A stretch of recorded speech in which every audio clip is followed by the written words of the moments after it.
ওম শ্রী গণেশায় নম। ওম নমঃ শিবায়। আজকের রাশিফল সম্পর্কে খুবই সংক্ষিপ্ত আলোচনা। আজ 31শে শ্রাবণ, 17ই আগস্ট, রবিবার। সূর্যোদয় 5টা 17 AM, সূর্যাস্ত 6টা 7 PM।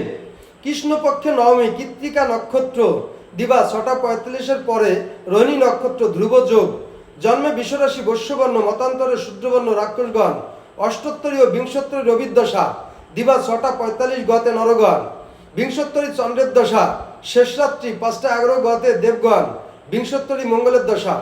আজ প্রতি রাশি শুভ অশুভ কি ফল লাভ হবে সেই সম্পর্কে খুবই সংক্ষিপ্ত আলোচনা। মেষ রাশির সাহায্য লাভ, বৃষ রাশির সমাজসেবা, মিথুন রাশির ভুল বুঝাবুঝি, কর্কট রাশির সুখ সম্ভোগ, সিংহ রাশির অতিরিক্ত খরচ, কন্যা রাশির ভ্রাতৃবিরোধ, তুলা রাশির গৌরব বৃদ্ধি, বৃশ্চিক রাশির ব্যবসায় জটিলতা, ধনু রাশির স্বরভঙ্গ, মকর রাশির বৈষয়িক সমাধান, কুম্ভ রাশির আত্মতৃপ্তি, মীন রাশির সত্য কথায় লাভ। তো বন্ধুরা, এই ছিল আমার এই ভিডিওর মূল সংক্ষিপ্ত আলোচনা। নমস্কার।